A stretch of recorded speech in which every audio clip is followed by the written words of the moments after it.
Bienvenue à tous et à toutes et vous qui nous suivez sur les réseaux sociaux. Par ces quelques mots, je voudrais vous souhaiter la bienvenue, que chacun de vous se sente ici comme chez lui, dans cette maison où nous sommes ensemble pour nous ouvrir à la présence de Dieu, pour chercher sa parole dans la lecture de la Bible et pour l'adorer, lui le Dieu de tous. Mais avant toute chose, rappelons-nous la bonne nouvelle de l'évangile du Christ. La grâce et la paix nous sont données en Dieu notre Père.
Déposez vos soucis.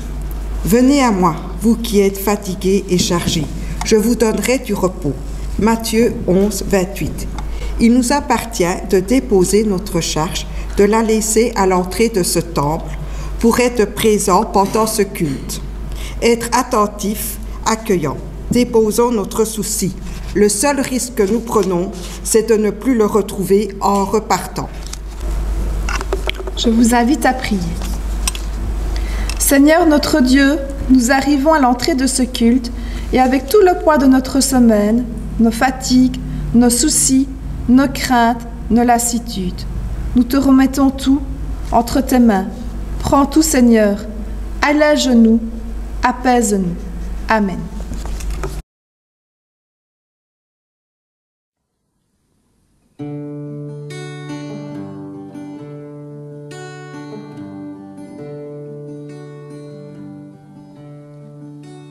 Jésus seul est mon espoir, lui ma lumière, ma force, mon chant, pierre angulaire, solide rempart, même quand l'orage devient violent. Oh quel amour, oh quelle paix, réduite sans cesse la passeté. Mon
lumière, ma force, mon chant. Pierre angulaire, Solide rempart, même quand l'orage devient violent.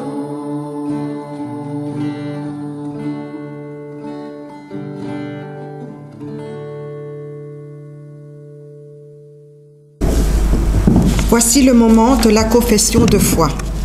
La confession de foi, c'est mettre des mots sur la façon dont un croyant, une communauté, comprend Dieu et tisse des liens à partir de sa relation avec lui. C'est un travail de témoignage, c'est un travail de réflexion, un cadeau que l'on fait au monde.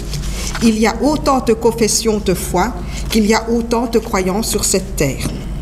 Car nous ne comprenons pas tous Dieu de la même façon. Nous n'avons pas tous la même relation avec lui. C'est pour cela que nous ne posons pas les mêmes mots. Mais dans toute confession de foi, il y a des points communs. Dans beaucoup de confessions de foi, nous découvrons un Dieu créateur, l'importance de Jésus, l'importance de l'Esprit Saint. En fait, au-delà de la confession de foi, on s'aperçoit qu'il y a quelqu'un de beaucoup plus grand que nous, et qui nous unit. Je vous propose de vous unir par la foi à cette simple déclaration de croyance chrétienne. Je crois en un seul Dieu, notre Père le Créateur. Il a pour chacun des projets de vie et de joie. Je crois en Jésus-Christ, notre Seigneur et notre frère, qui est Fils de l'homme et Fils de Dieu. Il vient à nous, il nous aime et il nous sauve. Je crois en l'Esprit Saint, qui nous est laissé comme un don gratuit. Il appelle la foi et fonde l'espérance véritable. Je crois que par l'amour, la vie touche à la vie éternelle et qu'en Dieu nous demeurons toujours dans la liberté et dans la joie. Avant d'inviter Rosa et Eric pour la lecture de la Bible, je vous invite à prier. Prions. Seigneur, nous voici devant toi pour recevoir ce que tu veux nous donner aujourd'hui. Permets que dans ces témoignages lus dans la Bible, nous puissions chacun découvrir quelque chose qui vient de toi. Tu nous as dit que tu nous donnais ton esprit. C'est notre espérance, afin qu'à l'occasion de ce culte, nous recevions une nourriture pour notre foi, une lumière pour notre espérance et un amour vrai qui anime notre cœur, nos paroles et nos actes. Romains 12, 9, 21. L'amour doit être sincère. Détestez le mal. Attachez-vous au bien. Ayez de l'affection les uns pour les autres comme des frères qui s'aiment. Mettez du zèle à vous respecter les uns les autres. Soyez actifs et non paresseux. Servez le Seigneur avec un cœur plein d'ardeur. Soyez joyeux à cause de votre espérance. Soyez patients dans la détresse. Priez avec fidélité. Venez en aide à vos frères dans le besoin et pratiquez sans cesse l'hospitalité. Demandez la bénédiction de Dieu pour ceux qui vous persécutent. Demandez-lui de les bénir et non de les maudire. Réjouissez-vous avec ceux qui sont dans la joie. Pleurez avec ceux qui pleurent. Vivez en bon accord les uns avec les autres. N'ayez pas la folie des grandeurs, mais acceptez des tâches modestes. Ne vous prenez pas pour des sages. Ne rendez à personne le mal pour le mal. Efforcez-vous de faire le bien devant tous les hommes. S'il est possible, et dans la mesure où cela dépend de vous, vivez en paix avec tous les hommes. Mes chers amis, ne vous vengez pas vous-même, mais laissez agir la colère de Dieu. Car l'Écriture déclare « C'est moi qui tirerai vengeance, c'est moi qui payerai de retour, dit le Seigneur. Et aussi, si ton ennemi a faim, donne-lui à manger. S'il a soif, donne-lui à boire. Car en agissant ainsi, ce sera comme si tu amassais des charbons ardents sur sa tête. Ne te laisse pas vaincre par le mal, sois au contraire vainqueur du mal par le bien. Lecture de l'évangile de Luc, chapitre 18, versets 1 à 8. Jésus raconte une histoire à ses disciples pour leur montrer ceci.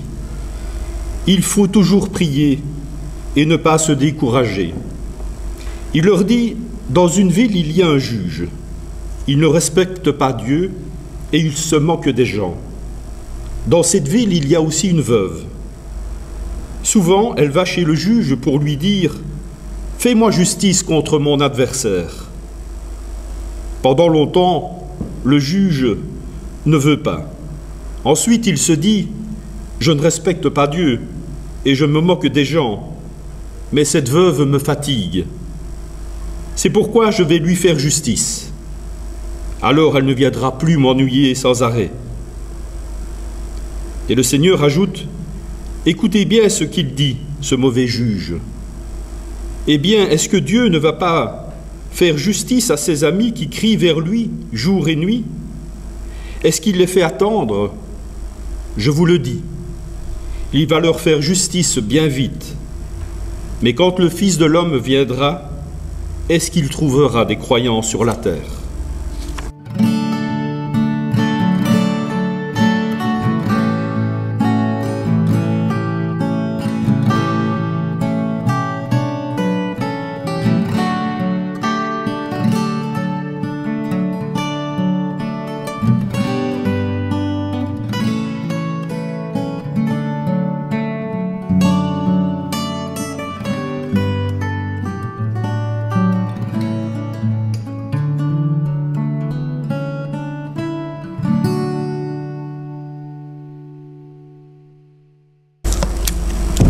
Voilà, c'est avec beaucoup de joie que je me trouve encore une fois parmi vous pour partager ce moment de méditation. J'espère que tout le monde entend ma voix. Oui? Voilà, je vais essayer de parler tout haut. Et comme d'habitude, vous savez, quand je viens ici, quand j'ai l'occasion de faire un culte, j'essaie de proposer quelque chose qui soit la colonne vertébrale de la prédication. Et ce que je vous propose comme colonne vertébrale ce matin, c'est ceci. La persévérance dans la prière, autour du premier verset qui dit ceci. Jésus leur adressa une parabole pour montrer qu'il faut toujours prier et ne jamais se décourager. Ne jamais se décourager. Mes frères et sœurs, vous savez que les chrétiens que nous sommes parlent souvent de la vocation chrétienne. Il parle aussi de sa responsabilité du chrétien de confesser Jésus-Christ, et cela il le fait en parole, comme je parle maintenant, mais aussi en action. Il est demandé à ce chrétien, à cette chrétienne, de témoigner l'amour de Dieu, et cela au sein de l'Église, comme nous sommes ici, mais aussi dans la société. Et je voudrais illustrer ce que je viens de vous dire. Ce témoignage au sein de l'Église, ce témoignage dans la société, par ces paroles de Jésus que nous avons dans l'Évangile de Matthieu, au chapitre 5, le verset 13. Ce sont des paroles que vous connaissez, être le sel de la terre, être la lumière du monde. Voilà ce qui est demandé à nous les chrétiens, être le sel de la terre, être la lumière du monde. C'est un impératif. L'impératif qui ne vient pas de n'importe qui, mais qui nous vient de l'Évangile. Témoigner Dieu dans la vie et dans la société, mes frères et sœurs, n'est pas une chose facile. Ce n'est pas une chose facile, ce n'est pas une tâche facile, parce que tout être humain que nous sommes est fragile. Il est habité par un peu d'ego pour certains et trop d'ego pour d'autres. L'ego, ça vient de l'égoïsme. C'est comme ça que nous sommes faits par ce Dieu créateur dont on nous a parlé. Ce chrétien, cette chrétienne, rencontre beaucoup de forces et d'opposition internes en lui, en elle, mais aussi externes sur le chemin de la foi. Et je voudrais vous donner quelques exemples qui vont illustrer ce que je suis de vous raconter autour de ces oppositions-là que le chrétien rencontre dans sa vie sur son chemin de la foi. Quelques exemples. Il est très difficile de suivre l'Évangile qui nous exige d'être humbles, là où les autres vont chercher à être puissants. Comment retrouver l'humilité? L'Évangile qui nous demande de partager. Partager d'un beaucoup que nous possédons, partager d'un peu que nous possédons, là où les autres aussi font course aussi à la richesse. Et cela, ils le font davantage. L'Évangile, encore une fois, qui nous demande, mes frères et sœurs, de ne pas nous venger. De ne pas nous venger. Et qui nous demande de pardonner. De pardonner sans attendre des excuses, sans même demander d'être excusé. Qui nous demande d'aimer. D'aimer nos ennemis. Aimer nos ennemis, de leur donner à manger. Il suffit de lire ce chapitre 12 de l'Épître aux Romains. Comment le faire? L'Évangile, encore une fois, qui nous demande de pardonner à quelqu'un. Comment pardonner à quelqu'un qui a assassiné notre fils, notre fille, qui a violé notre fille? Comment pardonner aux gens qui ont tué toute ma famille pendant le génocide qui est commis quelque part dans le monde, là où l'Évangile est annoncé? Comment accepter que ces assassins-là, ces gens justement qui assassinent, ces gens qui font du mal, comment accepter qu'ils soient considérés comme les enfants de Dieu? C'est ce que Dieu nous demande. Les enfants de Dieu, au même titre, je vais donner quelques exemples de quelques personnalités que vous connaissez, au même titre que l'abbé Pierre, au même titre que Sœur Emmanuel, au même titre que le Père Damien, au même titre que c'est François d'Assise et d'autres. Dieu va, mes amis, considérer ces assassins de la même manière, avec un même amour, que ces personnes-là et d'autres que vous connaissez, que je viens de citer. Comment répondre à toutes ces exigences-là qui nous viennent de notre Dieu, qui nous viennent de l'Évangile? Si on est sincère et si on est vrai, il faut dire ceci, admettre ceci, mes amis, il est pratiquement impossible d'y arriver en tant qu'être humain. Vous me direz, est-ce que, monsieur le pasteur, tu es venu ici nous prêcher, nous décourager? Non, je ne viendrai pas pour une telle mission, prêcher en découragement. Mais je dois aussi vous prêcher la vérité aussi. C'est pour cela que je dois vous demander ceci, reconnaître notre faiblesse, reconnaître notre fragilité humaine, et alors faire face en priant. Il faut prier. Il faut prier.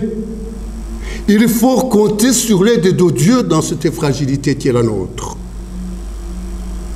C'est pour cela que je vous invite à entrer dans cette méditation. Essayez de comprendre cette parabole qui est racontée par Jésus, en référence aussi à ce qui est écrit par l'apôtre Paul dans cet épître aux Romains au chapitre 12. Mes frères et sœurs, vous savez que Jésus a eu le temps d'enseigner. Et dans son enseignement, il nous a laissé une prière que vous connaissez tous de notre Père.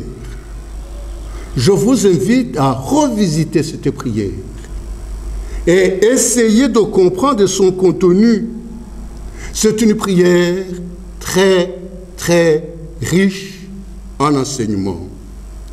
Dans cette parabole de Luc 18, Jésus, qui voit tout, qui sait tout, sait, mes amis, que le chrétien que nous sommes, chrétienne que nous sommes, aura beaucoup d'obstacles sur son chemin de la foi. Et ici, je voudrais illustrer aussi ce que je vous dis par cet exemple. Regardez, comptez le nombre de gens qui ont été baptisés dans cette église. Mais aussi, au-delà de cette église qui est la vôtre, regardez aussi dans les autres églises. Vous allez constater qu'ils sont nombreux. Mais où sont-ils? Où sont-ils sans porter de jugement? Ces gens-là qui ont été baptisés, ils ont fait leur confession 2 fois comme on le faisait ici, nous venons de le faire. Mais, nombreux qu'ils sont, en un certain moment, ils se sont découragés. Ils se sont découragés à cause des obstacles, mes amis, sur le chemin de la foi, au niveau personnel, mais aussi souvent au niveau relationnel. Vous le savez, quand nous prions et que Dieu ne répond pas tout de suite, on commence à se poser des questions. On commence à se demander si ce Dieu-là que nous prions existe encore.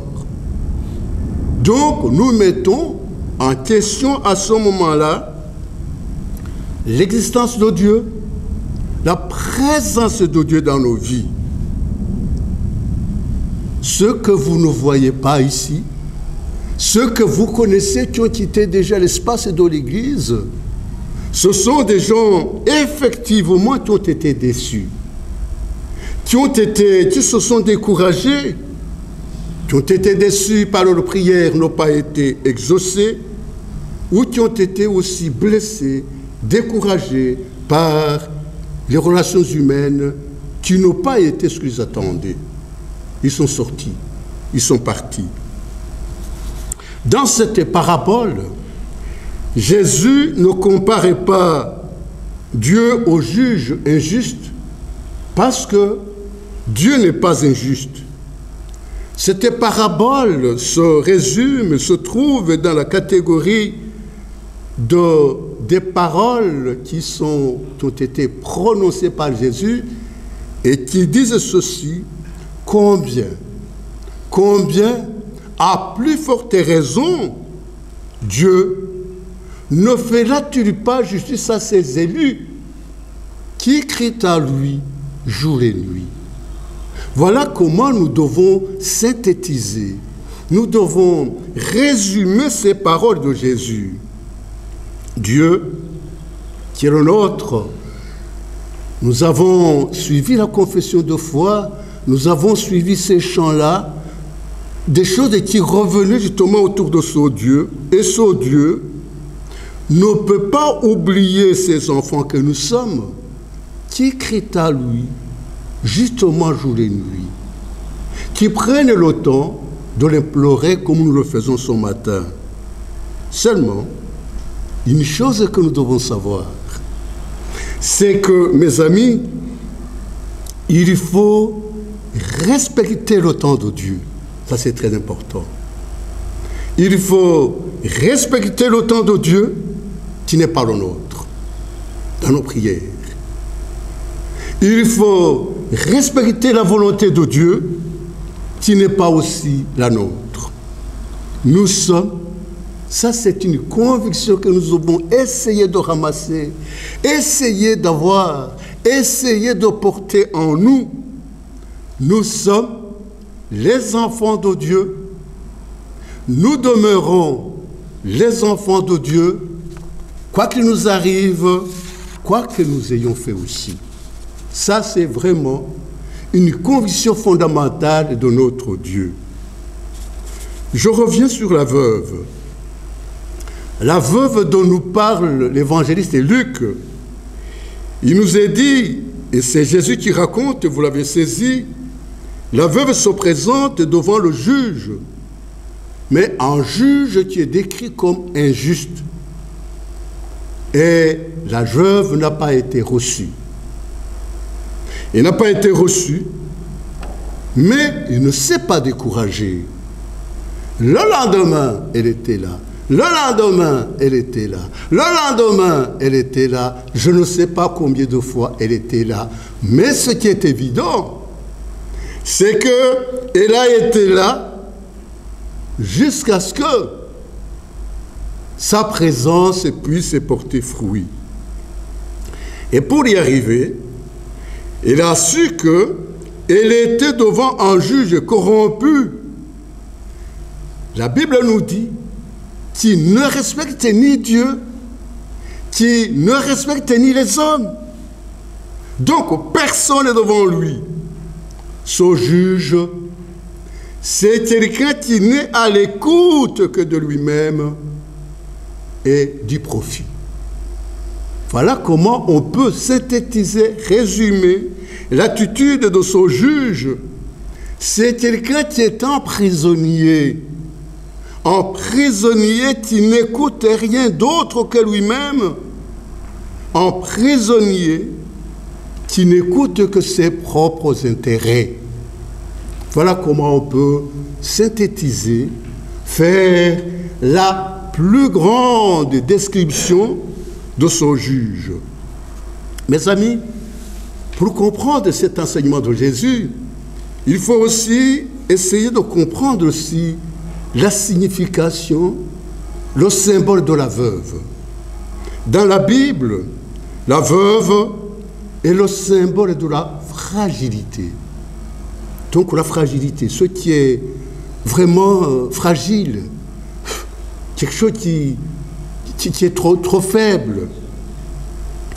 Et dans cet état de fragilité, elle ne compte que sur la protection, 1, de sa famille, 2, de Dieu, 3, de son courage, 4, de son espérance.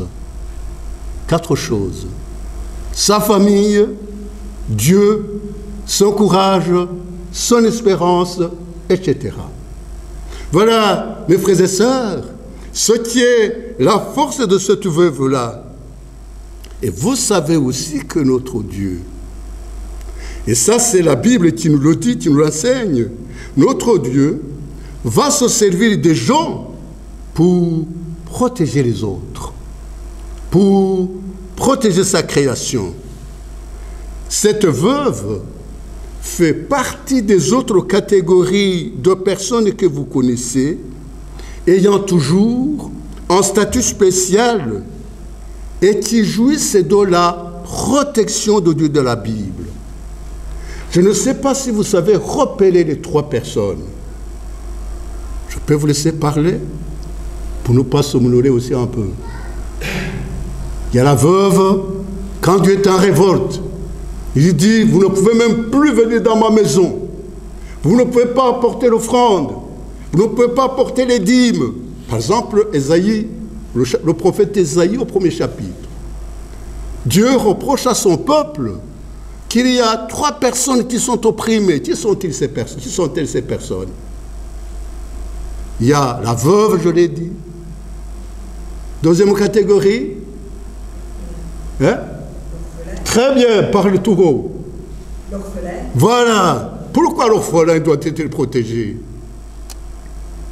Pourquoi? Pourquoi est-ce que Dieu vraiment le met en exergue? Parce que, hein? Il n'y a personne. Il n'y a personne pour le protéger. Il ne compte que sur Dieu.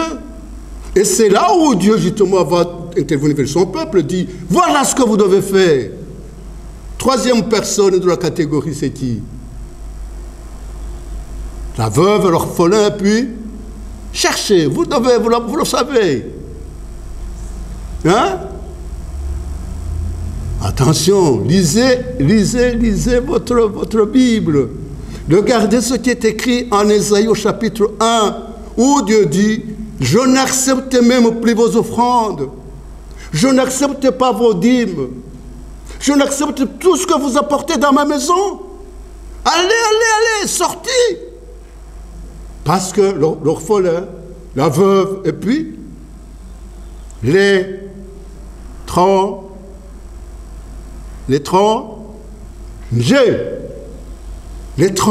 3 personnes. Pourquoi l'étranger? Nous sommes dans un monde agricole où il n'y a rien. Il n'y a pas d'argent pour aller au Carrefour, pour aller au Deleuze, pour aller je ne sais pas où. On doit manger de ce qu'on produit dans le champ. Et l'étranger, c'est quelqu'un qui a été forcé par des situations économiques ou de guerre de quitter son pays. Il n'a plus rien. Où il doit vivre. Et c'est là où, partout il va passer, il va compter sur la présence de Dieu. Il va compter sur l'accompagnement de Dieu. Hein? C'est pour ça que nous avons une responsabilité quand nous voyons les demandeurs d'asile ici qui ne sont pas bien traités, qu'on ferme les yeux. Hein? Voilà les 3 catégories, mes amis, qui font la catégorie avec la veuve, où Dieu dit, ce n'est plus possible. Donc voilà là où la veuve va compter sa protection. Et si la veuve de Luc 18 a une arme puissante, très puissante, la persévérance. La persévérance, elle espère malgré tout, jusqu'au bout, son arme de persévérance. Mes amis, la parabole nous dit qu'a fini par lasser, a fini par décourager, travailler le juge corrompu.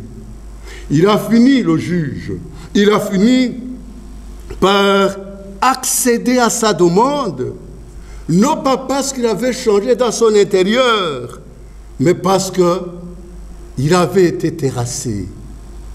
Il avait été déstabilisé par le courage, la persévérance de cette veuve. Donc il dit, le juge, pour me débarrasser, voilà ce qu'il dit, hein, pour que cette veuve ne puisse pas continuer à me casser la tête, il faut maintenant qu'on lui rende justice. Je ne saurais pas vous dire si elle a gagné ou pas, mais ce qui est très important, c'est qu'elle a atteint son but. Elle a atteint son but. La conclusion de Jésus, dans son enseignement, mes frères et sœurs, sur la prière, est de dire que Dieu finira par écouter ses élus qui crient à lui jour et nuit. Voilà la conclusion. Nous devons être comme cette veuve-là quand nous prions.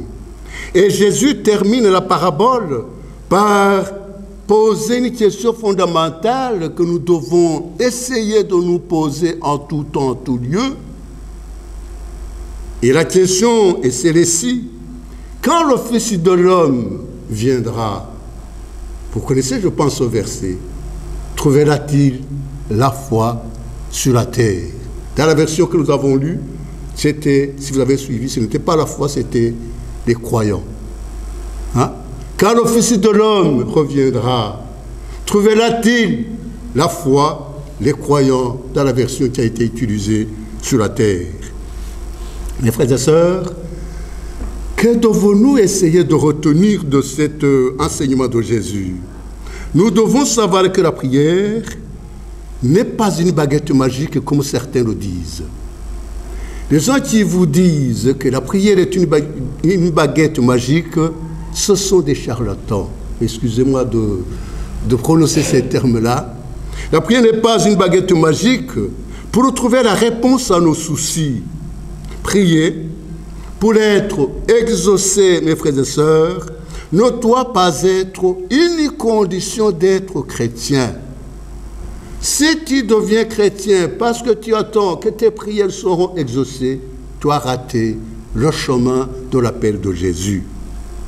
La vraie foi, la vraie, qui nous est demandée par Jésus, ce n'est pas moi qui la demande, ce n'est pas moi qui la décrit aussi. La vraie foi est tout à fait inconditionnelle et n'est pas conditionnée par le fait d'être exaucée. Et n'est pas inconditionnelle, comme la grâce de Dieu est tout à fait inconditionnelle. Prier, c'est essayer de s'approprier cette parole de Jésus dans notre Père, qui dit ceci, que ta volonté, vous complétez, que ta volonté soit faite. Que ta volonté soit faite. C'est cela, mes amis, le sens. Dieu, c'est tout ce dont nous avons besoin et pourquoi aussi nous en avons besoin. Et la réponse lui appartient.